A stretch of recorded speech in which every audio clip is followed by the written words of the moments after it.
plaisir de vous retrouver ci seen plateau du jour sur Sénégal 7 TV saa su ñu am mbégte di fi recevoir yéen ci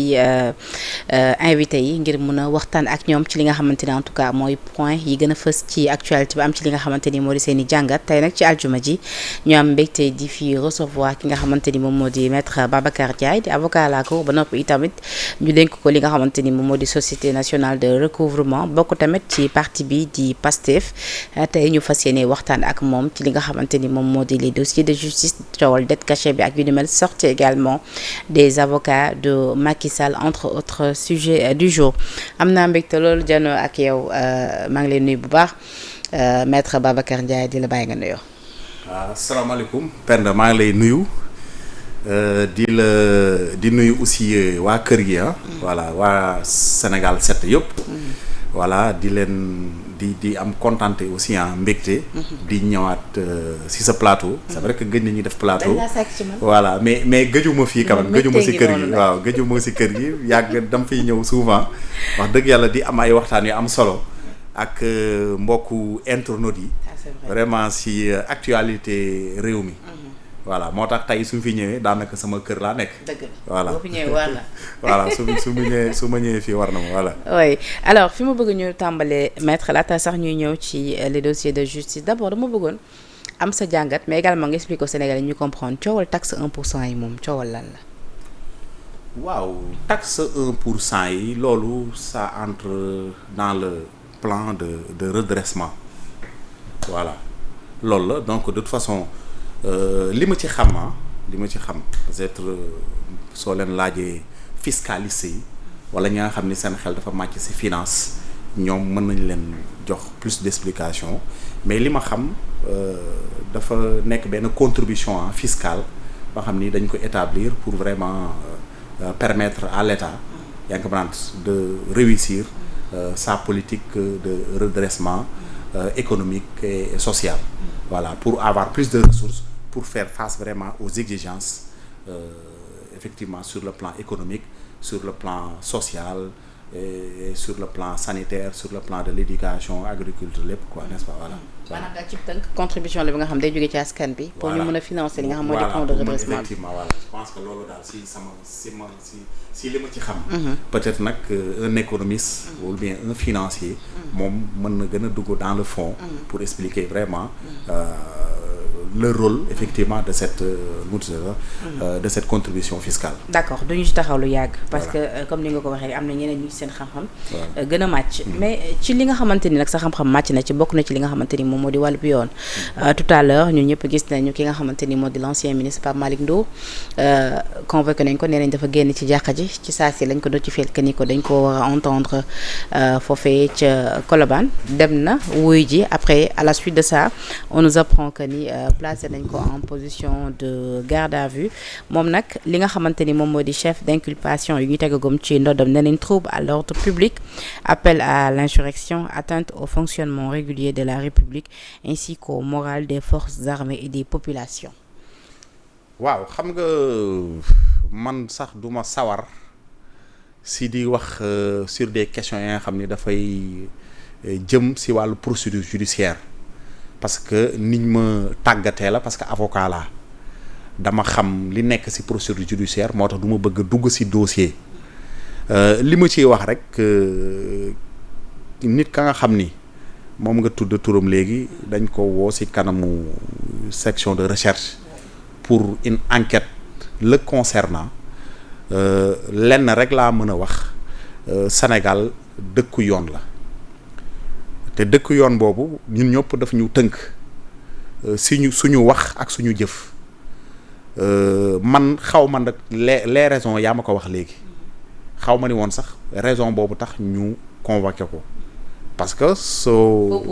voilà propos yu mu tënee xaw ma propos voilà mooy si marche bi ñu defoon bi mujje ba mu tourner des propos vraiment incendiaires te loolu wax dëgg yàlla man personnellement dama koy ñaaw ak Sénégal yëpp dañ koy ñaaw xam nga soo fekkee benn régime ba nga xam ni wax dëgg yàlla Sénégal yi ñoo voté démocratiquement fal seen président ñu am seen gouvernement nga taxaw ni régime boobu dañ ko war a daaneel teg fi un gouvernement transitoire loolu wax dëgg yàlla c'est des déclarations extrêmement graves te moom yaakaaroon naa ni sax bi mu ko waxee avant may muy ñibbi këram waroon nañ ko convoqué mu dem ci kanamu yoon. mais nag puisque yoon nag tamit dafa am nu muy doxee. convoqué nañ ko nañu bàyyi. wax dëgg yàlla ba fu gët di mujjee ak fu wànnante di mujjee ak gëtam. voilà c'est ça ba fu wànnante di. mais nag depuis loolu dégg nga ñoom li ñuy wax. c'est-à-dire ñoom ñi ngi rappeler les propos yi Ousmane Sonko mosoon tenir ci Macky Sall nee nañ kon dëkk bi fii nit yàgg na fex lu nekk kon pourquoi Pape Malick Ndour peut-être parce que Pape Malick Ndour da leen yàgg gêné et que depuis lors yéen a ngi di ut li nga xamante ne en tout cas. mu ngeen non xam nga comparaison n'est pas raison xam nga wax dëgg yàlla suñu taxee nii. Le président Ousmane Sonko dafa mës a tenir des déclarations à ce que ñu daanal régime Macky Sall loolu dañuy wax lu leen neex parce que le président Ousmane Sonko bi mu nekkee ci affaire yi bi mu gënee tar ba ñu jàppoon ko yóbbu ko section de recherche yóbbu ko devant le juge d'instruction ba juge d'instruction inculpé ko ba pare placé ko sous contrôle judiciaire mu ñibbi këram bi mu defee conférence de presse li mu wax askanu Sénégal ñëpp dégg àdduna bi dégg nañ ko. tel dullu lenn mooy ñi fi nekk askan bi ñoo leen fi teg. nañ leen bàyyi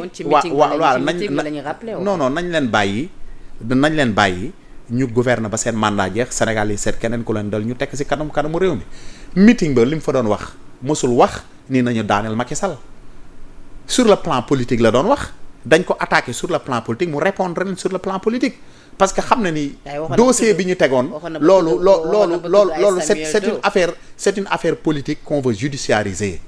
loolu ñuy wax ci affaire Samuel man ba léegi mosuma dégg ku teg vidéo boobu ci Ousmane Sonko man loolu gëw ma ko man mosuma ko dégg soo ko amee nag ma ko transféré ma lire ko mais man mosuma dégg le premier ministre Ousmane Sonko bu mu nekk opposant mës ni Macky Sall nañ ko def lu ñu defoon Samuel Doe loolu nit ñi nañu bàyyi manipulation yu ñuy def yi man en tout cas man déclaration boobu mosuma ko gis gëw ma ko nga ni est-ce que vidéo boobu rëcc la kon daf ma rëcc mais en tout cas man dégguma ko xam nga nit ñi aussi dañu yàgg def des manipulations sur les propos de Ousmane Sonko benn jour mës na fi taxaw xale yi ni muy dalal xale yi ne leen policiers yi jarul ngeen di xeex ak ñoom parce que soo leen xeexee ñoom lor mën leen fekk mën ngeen dem sax ba génn sa àdduna am xale bu ko tontu ni ku sa yaay dee juraat mun leen déedéet dee du si am sax ba seen yaay di juraat mais loolu mais nit ñi modifié ko ba soo déggee wax ji da nga naan mel Ousmane Sonko moo naan dee leen après seen yaay juraat. xam nga nit ñi aussi nañu bàyyi loolu la ñu wax nee nañu da ngeen modifier ay propos waaye waxeewu ko woon ci sens boobu. non li mu wax dafa leer en tout cas man li ma dégg damay wax rek yàlla moo ma tax a jóg man li ma dégg mais loolu c'est des propos extrêmement graves quelqu'un qui appelle à renverser un gouvernement démocratiquement élu. et à mettre sur pied un gouvernement tension ñu wooyi seen président ñoom ki fi nekkoon mu ñëw diriger ko mais loolu quand même amul discussion bu ñu ci mën def du ay politique lu leer la quoi wax jooju dafa leer donc loolu amul benn xel ñaar bu ñu ci mën a am dañu waxante dëgg rek quand même. en tout cas ñoom nee nañ il compte pas se laisser faire. waaw mais c'est leur droit convergence des cadres. on est dans un on est dans lii li ñu ko jàppee moo di tentative d'intimidation. tout ça c'est normal xam nga loolu ñoom mënuñu wax leneen lu dul loolu. je leur concède ça honnêtement parce que on est dans la politique voilà mais réew mi aussi ak lu ñu nekk ci politique aussi nous tous nous sommes régis par des lois et des règlements loi règlement yi nag ku ko violé yoon day dal sa kaw ñun man loolu rek laa ci mën a wax jeex na tàkk. nee nañu aussi tamit mayuñu ko woon temps mu préparer li nga xamante ni moom moo di défense am parce que diggante bi ñu ko notifié la convocation bi peut-être pratiquement sax xaar ko non mais loolu fu mu amee xam nga wax yooyu ay wax yi daanu ci sarat la penn man dama bëgg ñu wax luy jëmale kanam ngir réew mais honnêtement gis nga sa débat là wax dëgg yàlla tey dama am chance nga nekk avocat ñu tombé ak actualité bi voilà non loolu bëgguma sax ñu ci tardé parce que wax dëgg yàlla il n'est pas le seul à être convoqué ou bien le premier a été convoqué et il ne sera pas le dernier à être convoqué loolu laa gëm donc man gëw ma ni ce monsieur là jar na quand même ñuy perdre suñu temps di si wax. vous êtes en train d'instrumentaliser la justice à des fins politiques. ñoom su leen lu leen neex nañu wax soo dégloo waa Pastef booy Pastef yi les militants de Pastef c'est ce qu'ils te disent tous les jours dafa mel ni comme ça justice bi dañu singale alors que justice bi man dama jàpp ni liggéeyam lay def est-ce que vous comprenez c'est vrai que aucune justice n'est parfaite mais liggéeyam lay def jusqu'à preuve du contraire. donc ñoom suñu ñëwee bëgg a indi ay prétexte naan dañu bëgg a jël justice bi def ko arme di leen ko xeexee wax dëgg yàlla loolu pour man c'est un argument de défense politique mais sur le plan juridique convaincre nañ que peut-être sur la base des propos insurrectionnels yu mu tenir mais loolu na répondre devant la loi et puis na répondre devant sa responsabilité aussi loolu la ñuy xaar ci moom. ak li ñu teg nii fi noddam en tant qu'avocat qu'est-ce qu'il risque. ah mais en tout cas lu mu tudd sax appel à l'insurrection moom wax dëgg yàlla accusation yi ma dégg moom y a des discours yi nga xam ne mën na nekk moom des infractions criminelles te ki di infraction criminelle wax dëgg yàlla daan yi mën na diis loolu daal laa ci mën a wax. d'accord voilà. Alors ci dossier de justice la ñuy descendi ba tey bëgg naa am tamit sa commentaire sur le cas Madiambal Diagne ba jàngat nga ci am. bon Madiambal Diagne kaala ba nga xam ni wax dëgg yàlla bu atypique atypique dans la mesure où dañuy yàggoon gis benn waay nga xam ni da daan taxaw sur tous les plateaux di défier ouvertement le régime te loolu wax dëgg yàlla ku koy def. man dama jàpp ni da nga war a assumer toutes les conséquences et puis da nga war a assurer sa ay arrière aussi ba ëllëg yoon su la soxloo nga am ay arguments yi nga xam ni di nga taxaw pour se défendre mais malheureusement ñun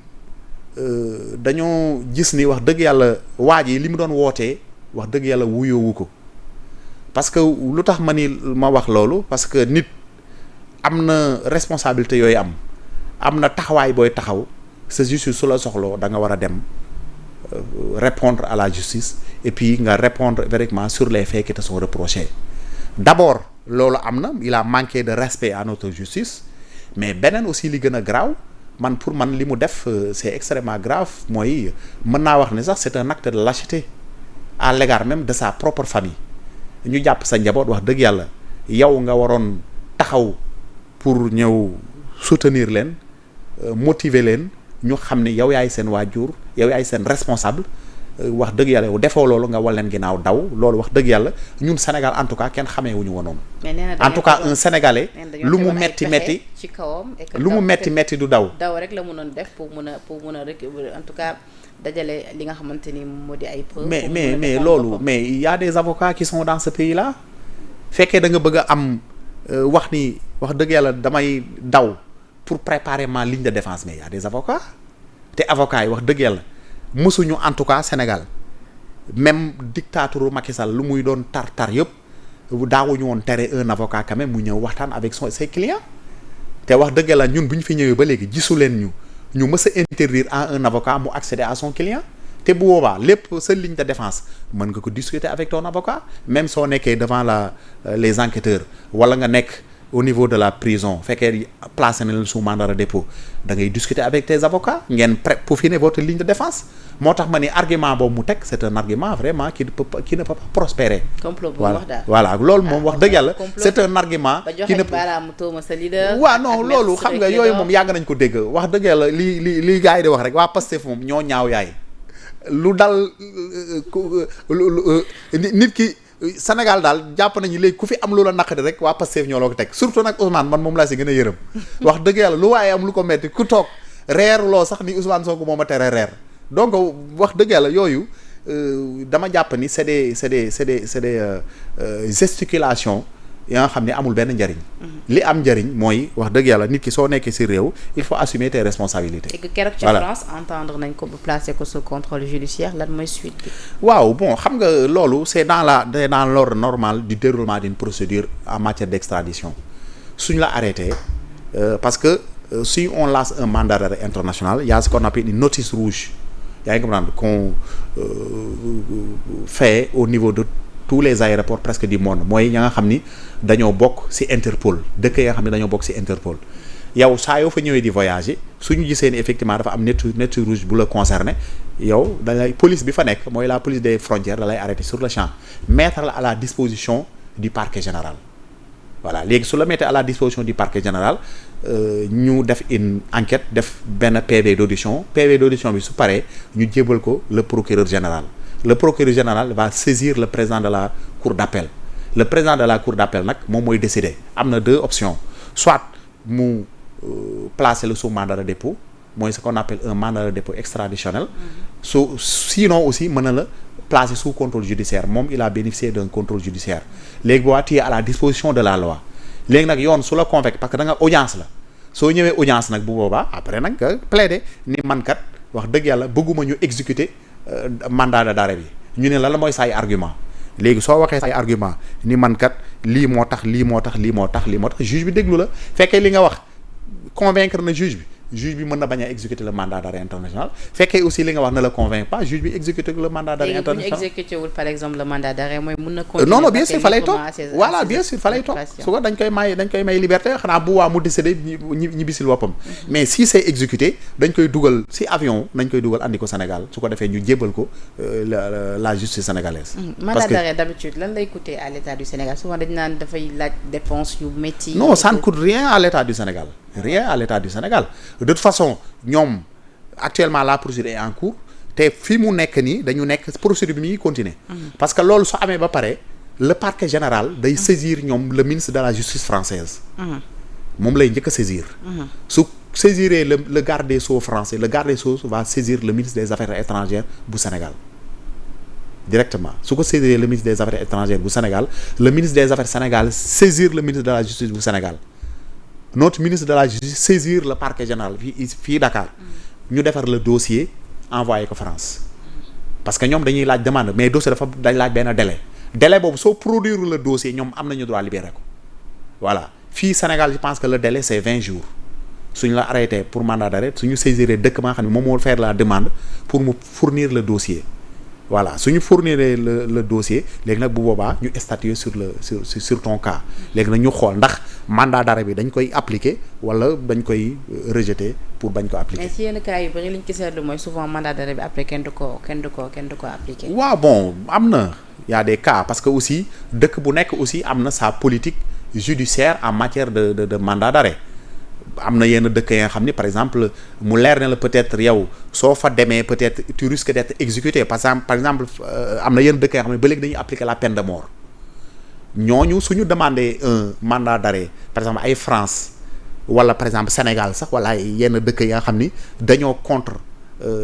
l'exécution des kii quoi lu mu des peines capitales bu boobaa ñoom mën nañu bañ parce que dañu naan kii kat suñ ko joxee nit ki mu muy laaj soo demee foofu dañ koy rey ñoom nag au nom de leur principe selon lesquels les peines de mort dañ ko war a abroger un peu partout dans le monde au nom de ce principe là mën nañu refuser exécuter le mandat d'arrêt. Et s'il vise l'asile? Non, asile c'est son droit mais gëw ma ni asile aussi pour quelle raison bul wax ni c'est un prisonnier politique wala ou bien c'est un lu mu tudd sax c'est pour des raisons politiques moo tax ñu topp ko. Parce que s'il y a un dossier bien ficelé sur la base duquel moom nañ ko convoqué malheureusement mu daw donc c'est simplement un dossier judiciaire te man jàpp nañ un dossier judiciaire. loolu wax dëgg yàlla et la coopération moom jàppewu ko un dossier judiciaire. waaw non loolu su ko neexee loolu wax dëgg yàlla loolu moom xam nga nit ki moom tous les arguments sont les bienvenus pour assurer ta défense su ko neexee mën na wax lu ne. Mais l'essentiel li am factuellement le Sénégal a lancé un mandat d'arrêt contre moom te inchallah on attend à ce que la justice française exécute ce mandat d'arrêt. Donc il y a rien de politique. waaw non il y a rien de politique. gëwuma ko voilà. D'accord alors parlons des avocats dama bëgg ñu ñëw ci li nga xamante ni moom moo di sortie point de presse bi nga xamante ni hier les avocats de Macky Sall def nañ ko avocats yi nag a rappelé que ni Macky Sall moom moo leen saisir ngir ñu indi ay leeral ci li nga xamante ni moom moo di supposé dette cachée chiffre falsifié ñu dégg ak yu ni mel donc nag démb def nañu janook taskatu xabaar yi Olivier Sur di kenn ci pôle d'avocat bi ki nga xamante ni mu ngi jóge foofee ca France mu ngi fa woon également ñoom ñëpp ñu ngi foon mais laataa ñu ñëw sax dans le fond ci lu ñu wax d'abord sur la forme li ñu njëkk a déplorer moo di dañ leen bañal yenn saal yi gàntal leen ci yenn hôtel yi ak yu ni mel moo tax point de presse ñu mujjee ko tenir ci siège bu APR. mais loolu dañ si am preuve yow gëm nga wax yooyu. moo tax ma la koy laaj. waaw mi ngi noonu. mais loolu c'est trop facile nga ñëw wax dëgg yàlla pour benn conférence politique bëgg ko solol mbubu judiciaire nga ñëw ni wax dëgg yàlla dañ la refuser des réceptifs hôteliers pour nga def sa point de presse xam nga loolu man honnêtement je suis très sceptique à ces déclarations là d'abord sur la forme bi nga wax rek d'abord man dama jàpp ni ce point de presse même ne devait pas être autorisé par le bâtonnier de l'ordre des avocats. Pourquoi? Parce que dañu jàpp ni des avocats suñu demee ba di janoog askan bi par un point de presse dañu war a taxaw ci un dossier mooy noonu l'existence d'un dossier. Penda est-ce que mën nga ma wax ni am na benn dossier bi concerné Macky Sall. waaw mais donc sur la base de quoi et pour quelle raison des gens des avocats de surcroît se permettent d'organiser un point de presse et de se prononcer sur quelque chose qui n'existe pas. Ils anticipent. Non mais anticipe yooyu amul dans le anticipation loolu amul dans le monde judiciaire anticipation amul dans le monde judiciaire même anticipation boobu peut-être su amee mais soo dee su la leeree ne yow mën nga tu risques dans un court ou moyen terme d'être convoqué par la justice mais nga tëju si nekk préparer ak sa avocat. ñoo la gën a xam ni pour l'instant amagul dossier parce que même vers la fin maître Sall mu ngi wax ni amul benn poursuite pour le moment ci dossier bu mu doon boo xamante ne am nañ ko ci kaw ki nga xamante ni moom moo di Macky Sall. mais depuis lors tamit ñu ngi koy dégg ci li nga xamante ni moom moo di coowal der bi ak xanaa ne serait-ce que pour laver son honneur. am na droit saisir. mais loolu su ko dee def c'est pas des avocats qui le font avocat loolu di liggéeyam un avocat d'abord. Pour mu mën a agir il faut mu am un client Macky Sall n'est pas un client n'est pas dans un statut de client. d'accord lan la. non du client un client mooy quelqu'un qui est concerné par un dossier qui est pendante devant les juridictions soit mu am convocation soit mu am audition soit mu am instruction soit mu am yeneen acte judiciaire mais actuellement bu wax ma ban acte judiciaire moo am factuellement. Matériellement qui peut justifier que des avocats convoquent un point de presse moo tax man ma ni si j'étais à la place du bâtonnier je n'allais pas autoriser quand même ce point de presse là beneen bi aussi sur la forme toujours gis naa fa ay avocats maître Aïssata Tall Sall mu ñëwoon ci point de presse bi ñu koy jéem a peut-être rafetal naan dafi ñëw ko en tant que experte mooy lan dossier kay da nga ciy bokk wala doo ci bokk te man soo ne en tant que expert suñu analyser nit ki dafa war a ñëw ci benn dossier en tant que expert ça veut dire que dafa ñëw pour andi son savoir-faire pour andi xam-xamam pour andi sa contribution mais loolu ci dossier bi nga bokk parce que un dossier su amee mooy l'avocat qui plaide il y a des avocats même qui ne plaident pas mais ces avocats là font des contributions scientifique di ko jox yeneen avocats yi pour ñu plaider ko parce que am na ay avocats yi nga xam ni yàlla daf leen ni mu leen kiiwee peut-être ils ne sont pas très éloquents wala sawaruñu ci plaider mais dañuy bind et puis ils sont bien ci seen en écriture léegi ñoom suñu bindee jox ko avocats yi xam ne dañuy plaider donc moom taxawaay boobu la fa taxaw te dinaa la wax benn affaire. Allez-y. Tu sais que y a la loi de 2009 25 du 8 juillet 2009 qui interdit un avocat ba nga xam ne da nga mësoon nekk député wala nga nekk député wala nga mës a nekk député wala nga mës a nekk ministre ngay plaider contre les intérêts de l'État. moo tax nag c'est l'article 11 d'ailleurs c'est l'article 11 de la loi de 2009. moo tax kay muy woon constitué comme avocat. non mais fii dafa amul constitution foofu du woon place am te loolu mu def noonu normalement il doit encourir des sanctions prises par le conseil de l'ordre des avocats. moom si boppam dafa violé laa te xam na ko li may wax ni moom xam na ko l'ordre des avocats doit prendre des mesures contre moom parce que ba léegi député la mais ça ne l'empêche pas d'exercer en tant qu'avocat te ces mesures yooyu mën na nekk avertissement réprimande mën na dem ba suspension temporaire de l'exercice de la profession d'avocat si on regarde les dispositions de l'article 45 de la loi de 2009. D'accord. Donc à ce titre man mii di la wax nii. Oui. J'ai été objet d'une sanction et d'une suspension d'une mesure d'une suspension provisoire de 6 mois. Abdinar Ndiaye mon confrère def nañ ko loolu suñu doyen Ousseynou Fall il a été sanctionné. mooy ci jamono bi ngeen di. effectivement bu ñuy défendre le PM Ousmane Sonko bi mu nekkee dans l'opposition parce que ñoom dañoo jàppoon ni même ñun suñu jàpp ni sax on n'a pas violé mais dañoo jàpp ñun on a violé la loi donc man dama jàpp ni la loi c'est-à-dire yéen da ngeen demoon constitué wu comme avocat ci dossier wu nit. waaw muy Ousmane Sonko mu effectivement d'ailleurs sax ñun on était même dans la mais Aïssata Tall Sall ne s'est pas constitué. non mais gis nga dossier déedéet xam nga yooyu ay waxi caaxaan la fii dossier daf fi amul sax ba muy constitué wu penda fii dossier amu fi ba muy constitué wu donc le fait rek ngeen ñëw sax d'abord vous avez violé c'est-à-dire que les règles selon lesquelles pour un avocat se prononce sur un dossier sur une affaire il faut que mu am d'abord un acte judiciaire y a aucun acte judiciaire ñoom seen bopp ñoo ko waxal seen bopp mais yow aussi non seulement violé nga loolu charte yooyu violé nga ko mais aussi nga ñëw nekk dans un dossier ni constitué mais dafa constitué wu parce que taxaw naan damay apporter ma contribution scientifique loolu ay waxi caaxaan la honnêtement dans un dossier da nga siy bokk wala doo si bokk te bokk bi nag mën na nekk de deux manières soit nga bokk si nga xam ni vraiment dañuy apporter leur contribution scientifique soit di plaider dossier bi di poser des actes judiciaires te moom contribuer de façon scientifique loolu c'est égal à lu mu tudd sax à contribuer scientifiquement pour défendre un dossier donc wax jooju muy wax dëgg yàlla kooku peut-être mën nañ ko wax ay xale mais nit ñi nga xam ne vraiment dañuy am seen xel di réfléchir di xool lu jaadu ak lu jaaduwul wax dëgg yàlla suñu gisee loolu xam ne lii ay waxi caaxaan la. d'accord donc moo tax ma ni moom loolu mu def noonu dafa violer la loi. d'accord de 2009. léegi ñu ñëw ci fond bi buñ duggee ci fond bi nag. ki nga xamante ni moom moo di Olivier Sur nee na bi mu ñëwee bokk na si lu mu njëkk def mooy bind na. li nga xamante ni moom moo di président Cour des comptes nee na tamit bind na joon bi ñu dénk wàllu finance nee na mat na 15 jours bi ñu leen bindee ba léegi bindaan nañ leen deuxième fois di sàkk si ñoom ñu jox na li nga xamante ni moom moo di rapport bi ngir ñoom ñu mën koo càmbar waaye nee na boobu ba tey mënuñu leen jox li nga xamante ni moom moo di rapport bi nee na du rapport inspection des finances du tamit li nga xamante ni moom moo di pré rapport du sax li nga xamante ni moom moo di contre expertise bi nga xamante ni cabinet Mazars def na ko. déjà lu ñu mel ñoom ñaawlu nañ ko jàpp ni sax c'est parce que rapport amul en réalité. xam nga vraiment man su ma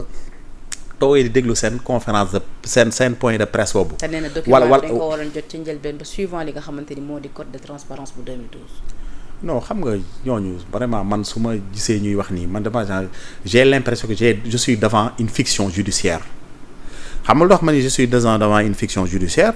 Parce que d'abord, il y a aucun dossier qui existe. Ensuite, le rapport dont il parle a été effectivement publié par ce rapport de la Cour des comptes a effectivement publié le 12 février 2025. xam nga taxaw naan rapport amul wala rapport n'a pas été fidèle loolu rapport bi ñëpp am nañ ko yow mii soo ko bëggoon dugal ci site Cour des comptes léegi nga am ko. kooku léegi nañu wax ne xam nga dama posé benn léegi laisse-moi terminer rek xam nga ñoom ñu ko amul bari na tamit non rapport bi mais rapport bi mais ñoom si boppam rapport bi mais sur la base de quoi dañu defee seen point de presse bu 2000 bu mars defe naa mars 2024 sur la base de quoi c'est sur la base de ce rapport dont il parle là xam nga ñooñu li ñuy def nii dañuy def c'est-à-dire que diversion nañuy def ils sont en train de faire ce qu'on appelle de la diversion et de la manipulation communicationnelle c'est ce qu'ils sont en train de faire ils veulent aussi polluer l'atmosphère parce que d'abord ce rapport dont il parle d'abord wax naa ne rapport bi a été publié depuis le 2 février 2025 Sénégalais yëpp sont au courant de ce rapport-là et ce rapport a été confirmé par le cabinet international Forvis Mazars et qui ont confirmé effectivement les chiffres contenus dans ce rapport-là donc suñu taxee naan wax dëgg yàlla ce rapport-là dañ leen ko war a communiquer au nom de quoi Macky Sall lañ ko war a communiquer non Penda gisuñu pertinence ngeen consulter sax cabinet Mazars non loolu après la bien sûr l'État su ko neexee mën na certifier le rapport de la Cour des comptes par un cabinet indépendant. Il y a un autre d'ailleurs il y a même une banque. Il y a une banque internationale Barclays, c'est une banque britannique qui a confirmé aussi le rapport fait par le cabinet Forvis Mazars loolu on n'en disconvient pas léegi ma ñëw si lu mu tudd sax sur le contenu de ce rapport là d'abord sur le statut de Macky Sall au nom de quoi Macky Sall dit que moom à titre personnel dañu ko war a communiquer un rapport xam nga nit soo avant ñu lay communiquer benn dossier day fekk yow tu es impliqué dans une procédure nga ni le principe du contradictoire veut que bala nga may yóbbu ci kanamu yoon walla man pour ma permettre ma défendre samay intérêt rek ma war a communiquer yow sa dossier loolu mooy le principe du contradictoire d'abord matériellement y a pas de dossier y a aucune procédure qui est dirigée contre Macky Sall amul l'État a fait des investigations sur nos comptes publics de 2019 à 2023 gis na fi effectivement des chiffres qui montrent que effectivement que les vrais chiffres n'ont pas été révélés par le régime précédent sur le taux d'endettement sur le déficit budgétaire sur les dettes cachées loolu yëpp état bale daf ko mës a nëbb léegi ñoom Macky Sall en personne taxaw ni moom loolu ñuy wax moom la concerné personnellement. ñoom sax foofu dañoo dénoncé ab vice de forme parce que nee nañ bi ngeen toogee 3 mois yi rek yi précédé seen toog li ngeen waroon produire rapport yi. waaw non loolu vraiment loolu ay waxi caaxaan la quoi xam nga gis nga procédure boo gis dafa am fu muy commencer am fu muy jeexee est-ce que vous comprenez procédure boo gis foo gis dafa am fu muy commencer et puis dafa am fu muy le premier ministre ban mais le premier ministre ban mois la def son point de presse pour révéler effectivement que les vrais chiffres sont publiés par l'inspection générale des finances c'était au mois de juillet 2024 mais 2024 ñun kañ ñuy ñëw au pouvoir 2024 au mois d'avril 5 avril su ma juumul si ni ñu formé notre premier gouvernement donc quand même dépassement de délai amu fi avril mai juin juillet 3 mois la de ban dépassement moo fi am te liggéey boo gis aussi dafa am un début le temps que IGF ñoom sax ay jàmbaar nañu ba def ko vraiment ce travail là dans les délais wax dëgg yàlla mais le temps que IGF di consulter effectivement di faire toutes les procédures et toutes les démarches nécessaires pour pouvoir quand même produire ce rapport là donc loolu dafa am benn délai bu muy respecter te ce délai laa wax dëgg yàlla ñoom suñu taxee dafa y a un dépassement de délai en tout cas xanaa beneen délai nañuy wax mais ça ne concerne pas voilà léegi non xam nga plénière bi yëpp ñoo ko waroon signer non xam nga pend man non pend xam nga ñoom ñooy apprécier les vices de forme gis nga les vices de forme suñu demee ba ñu war ko apprécier dañ ko apprécier man moo tax je ne veux pas perdre mon temps sur ce débat là dañuy wax en réalité Macky Sall nañu wax Macky Sall njaaxum yu mu fi def loolu mooy wax ci Macky Sall njaaxum yu ñu fi def nañ ko wax xam nga d'abord léegi non danga may bàyyi pend xam nga wax nañu d'abord dans le xam nga wax nañu d'abord la forme sur vraiment toute irrégularité ak violation de la loi ba nga xam ne moom moo caractériser ñoom seen point de presse amuñu woon vraiment le droit ni en droit amuñu woon aussi vraiment matériellement il y avait aucun dossier qui était pendant devant la justice pour que mu justifier ñoom ñu lu mu tudd sax inviter un point de presse mais ñun loolu yëpp xam nañu lu ko sous-tendre xam nga ñun dañoo nekk un président ba nga xam ni wax dëgg yàlla man bi mu ko yàggee di wax bu mu nekk au pouvoir élégance zéro Macky Sall kuy xaar ci moom élégance bien boo na nga dem tëddi c'est la première fois dans l'histoire du Sénégal ñu gis un président de la République qui mobilise des avocats contre son propre état. mais maître soo xam nga loolu mu def noonu non da nga may bàyyi la xam nga Macky Sall loolu mu def noonu. loolu mu def noonu c'est-à-dire que il est en train même yaa ngi comment de faire face à son propre état ba nga xam ni lu nekk defal na ko honneur yi mu mës a am ci àdduna yëpp su déggee daal yi état wu Sénégal moo tax. tey jii war na ruus. ñoom nee nañu moo tax comprendre non war na ruus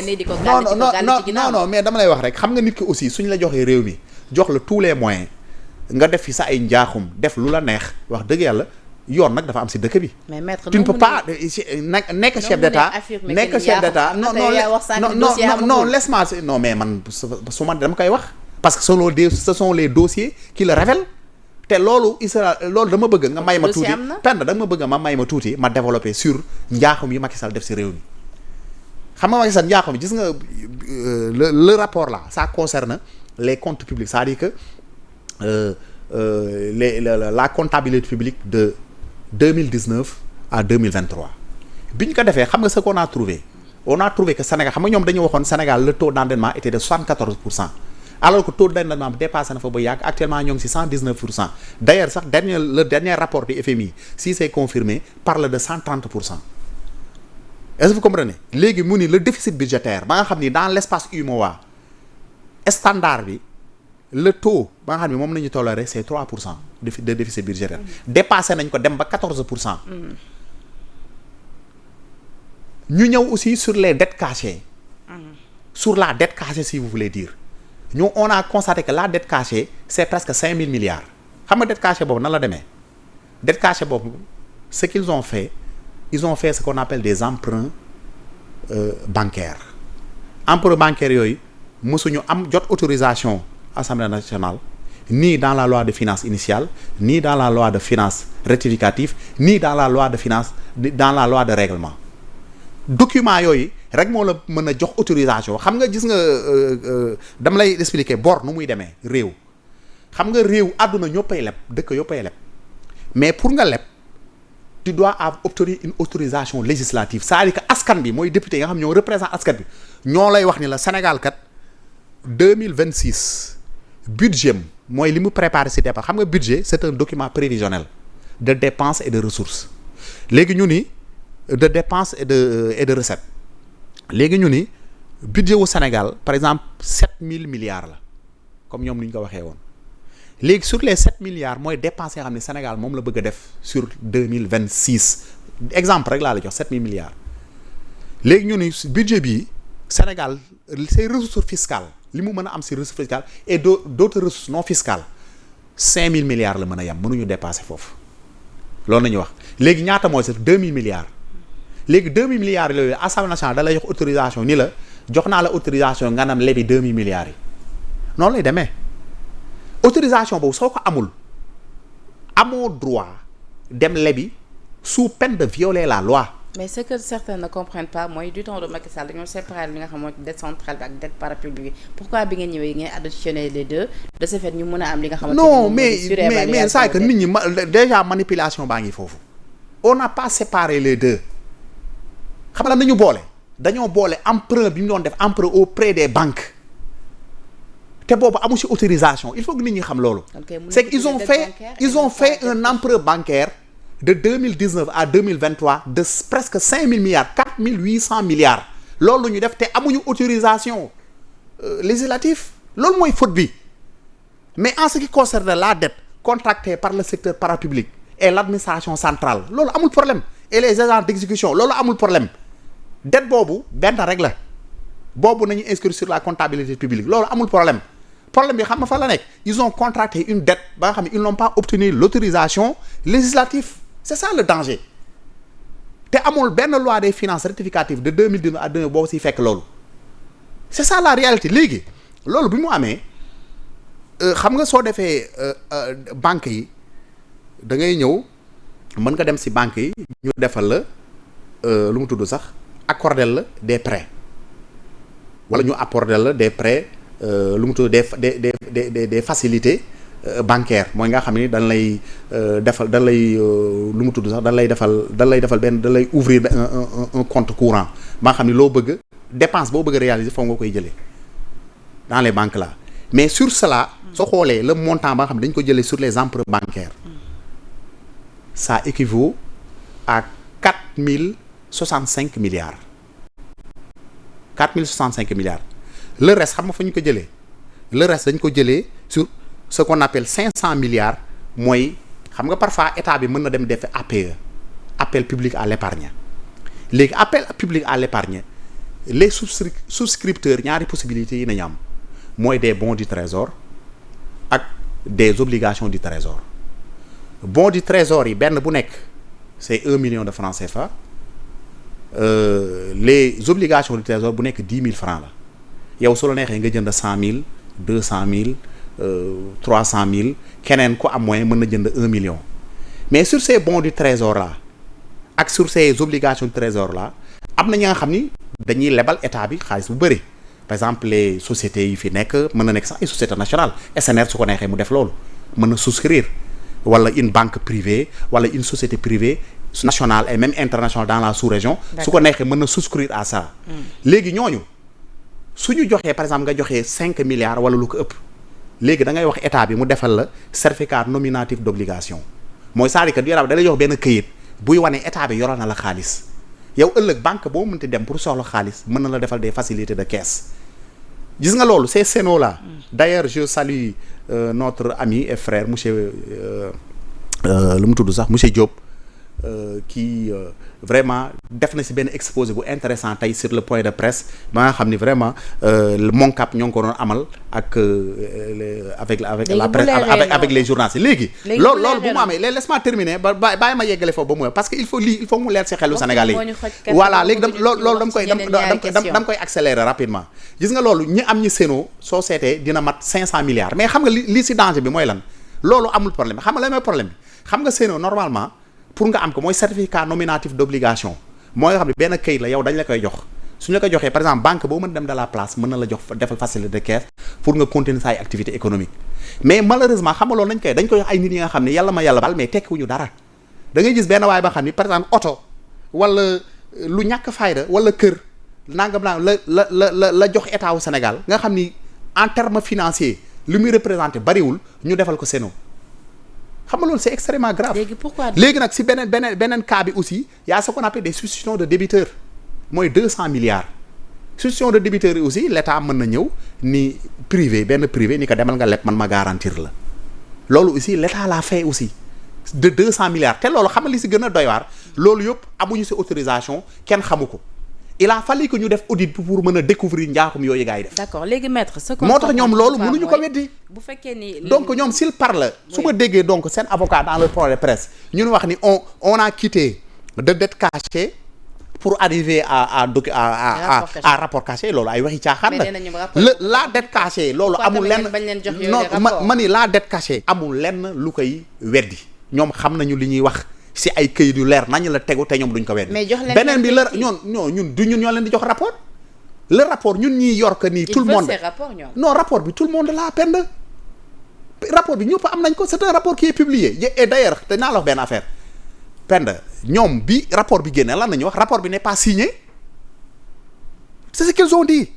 mais loolu yëpp wax nañ ko démb waaw mais mi ngi noonu mais donc ce rapport là kon lu ñu signé ak lu ñu signé am na wala amul donc ñoom xam nañu le rapport existe donc suñu taxee ba jot ci rapport bi ba nan sa rapport là n'est pas te xamuñu ni te non déedéet te xamuñu ni gis nga publication toutes les institutions sont comme ça même présidence partout les documents suñu ko publier du am signature lu muy amee signature un document officiel ba nga xam ni dafa war a lu mu tudd sax dañ ko war a utiliser dans le circuit administratif yooyu la ñuy signer mais ba nga xam ni c'est destiné au public mais loolu kenn c'est un document à titre d'information donc wax yooyu xam nga ñooñu xam nga penda yow borom xel nga xam nga yéen aussi journalistes yi borom xel ngeen bu leen bàyyi gars yi dina na ay waxi kasaw non xaw ma man seen point de presse honnêtement dégluwuma ko yëpp dégg naa si quelques yi ma xam ne lii vraiment c'est des lu mu tudd sax ay. nee na coowal bor bi yéen a ko yëkkati waaye finalement wex na leen xaat c'est des justifications inutiles non waxi jaaxal la ñoom la wex ñoom ñuy tiit ba daw di organiser point de presse ñoom ñoo am vraiment li ñu war a lu mu tudd sax ñoom ñoo am vraiment lu leen mat lu mu tudd sax mbuuboog tubéy ñoom moom am nañu lu leen man mbuuboog tubéy parce que ñoo tiit ba woote point de presse alors que ñun fu ñu nekk dañu nekk man dama gëm ni Macky Sall dañ ko war a topp et puis Macky Sall pour topp que rien que pour haute trahison mais lu yomb la Macky Sall tu sais que pour topp que mën nañu sax bàyyi affaire dette cachée yëpp rien que pour l'interruption du fonctionnement des institutions Macky Sall a commis ça le 2 février Macky Sall arrêté wul le fonctionnement de nos institutions taxaw fii ni élection yi arrêté na te tegu ko fenn ci ay accusations fallacieuses naan ay groupe xaw ma lan ñoo accusé de certains magistrats accusé leen de corruption. ay député am taxaw di défendre loolu. pourquoi ba tey toppagu leen ko ça tamit. mais loolu daañu ci jëm xam nga gis nga nit xam nga lu mu tudd sax xam nga loolu. parce que su fekkee am ngeen élément yëpp ci moom la ngeen di xaar ci moom. non loolu incha allah loolu moom xam nga loolu moom suñu mi ngi suñu kanam. te incha allah saa yu jotee rek lépp lu ci war. daañu ko def incha allah loolu moom ci coowal seen diggante ak bu leen si am benn wax tamit nee na ci dette bi tamit foofu tuuti manipulation am na ci nee na Kristalina Georgieva musul affirmer que ni y avait dette cachée parce que jotagul sax li nga xamante ni moom moo di expertise yi mais xam nga loolu ay waxi caaxaan la te nee na tam bi ngeen toogee ak si boppam a confirmé dafa am fu ngeen waroon teg seen bët fu ngeen lu ngeen waroon song plutôt que sax di lijjanti ay dette cachée yu nga xamante ni non mais xam nga d'ailleurs xam nga li nekk li gën a graaw tout ce sabotage là fait par Macky Sall sur nos institutions et sur nos finances publiques xam nga léegi yëpp lan moo ko waral il faut que nit ñi aussi parfois di réfléchir au-delà des faits qui sont devant eux xam nga lépp lu ko waral Macky Sall il savait avant les élections qu'il allait partir te xamoon na ni Pastef incha allah day ñëw au pouvoir il le savait parce que Macky Sall ku ko xam ni njàccaar politique la ñun ñi nga xam ne wax dëgg yàlla suñu expérience politique sax barewul xamoon nañu Pastef allait gagner le pouvoir yéen journalistes aussi observateurs xamoon nga ne Pastef sauf cas de force majeure il va gagner les élections Macky Sall il le savait mais loolu moom sachant cela danaan ñii suñu ñëwee au pouvoir certes ils vont prendre le pouvoir mais dinaa fexe yàq situation bi ba suñu ñëwee du ñu tal a gouverner en réalité loolu moo nekk derrière cet acte de sabotage là que Macky Sall a fait sur nos deniers publics parce que dafa xam ni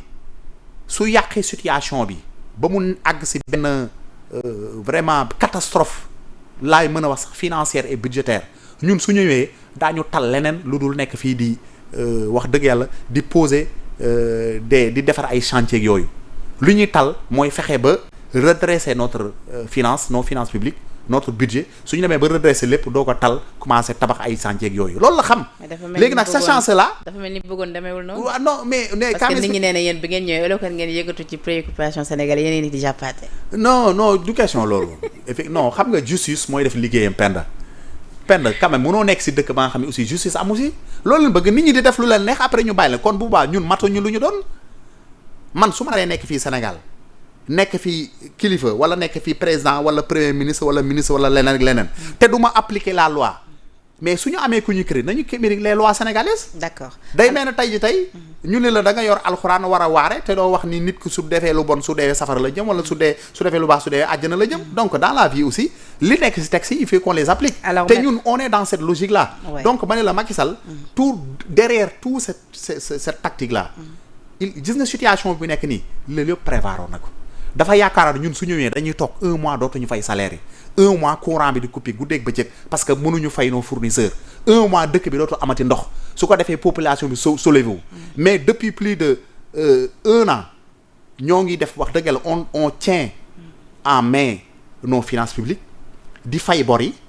malgré les difficultés di fay salaires yi malgré les difficultés et même di def des investissements malgré les difficultés même di def des actions sociales temps yëpp gis nga la ministre de la solidarité wër Sénégal mu fekk fépp nga xam ni dafa am ay sinistres mu leen di jox des montants pour les assister et puis des montants consistants. loolu état bu koy def wax dëgg yàlla moom yaakaar na heure bi ñoo ngi nekk si ay difficultés yoo xam ne dootuñu tal kenn. bu boobaa dañuy xool ñun nan nañ ci génne ak population bi. alors yàlla def na tey say on réussit notre pari. te incha allah fii ak 2028. le plan de redressement su aboutir incha allah on va relancer les grands chantiers te d'ailleurs les grands chantiers depuis à partir de 2026 bi même si plan si presse bi la bokk on va continuer incha allah. on va commencer à mettre sur pied les grands chantiers. te développement damay xam ne nit ñi aussi développement du tabax ay tali rek wala tabax ay pont rek wala tabax ay stade gis nga développement mooy nga tabax benn structure économique. d'accord ba nga xam ni qui va faire face à toutes les situations y a conjoncture quelles que soient les difficultés loolu mooy développement c'est-à-dire que mooy nga fexe ba am benn agriculture résiliente moderne et productive et même compétitive aussi nga fexe ba am aussi un secteur secondaire bu compétitif bu créer de la richesse loolu mooy développement ñun si yooyu la ñu nekk on est en train de mettre les fondements bëggoon naa ñu continuer ko waaye waxtu bi moom ma xoj depuis tout à l'heure régie ñi ngi ma koy notifier mais en tant qu'avocat Ousmane Sonko ban réponse nga mën a indi ci wala boog loo ñu mën a leeralal ci li nga xamante ni moom la ñu wax ni tontu la bu jógee ci conseil constitutionnel ñeel li nga xamante ni moo di candidature am en 2029 bi ko cour suprême gàntalee dafa waxoon ni dafay saisir conseil constitutionnel qu'est-ce qu'il en est.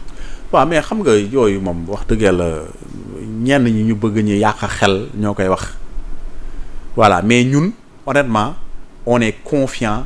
si candidature Ousmane ak élection bu mu mënti doon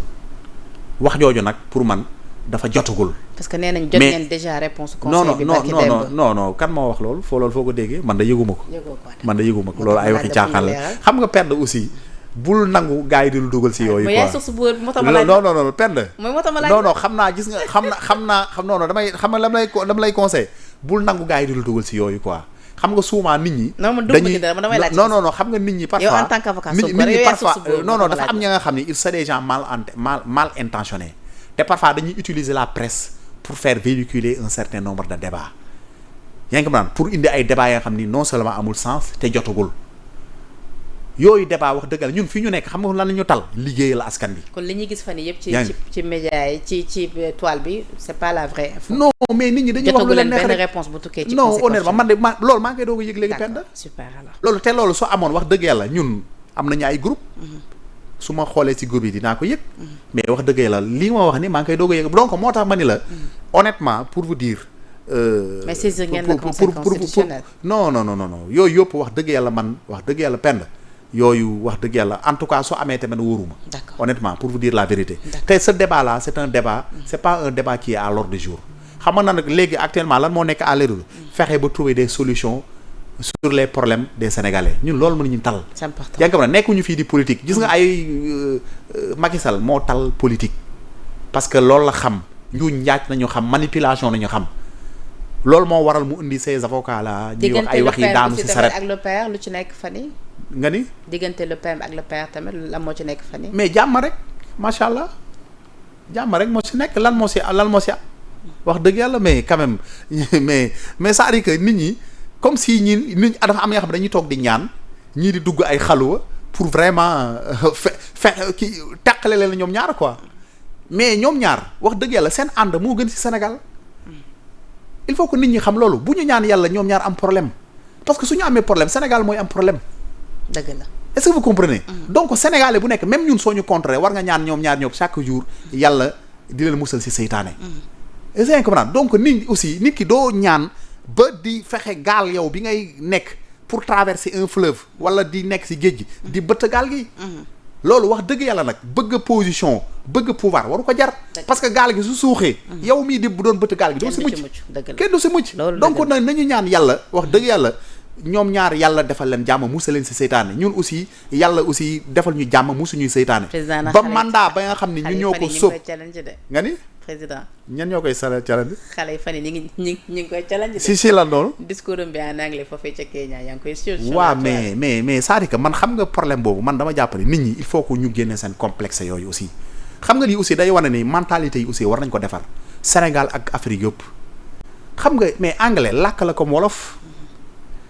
Trump su ñëwoon doon la wax wolof mais da ngay rey ba sonn. dëgg la. Jomaay su làkkoon séeréer wala su làkkoon wolof. mais nga xam ni nànk làkk na lu mu xam. sax daa métti kenn mënu ko. est-ce que comprendre.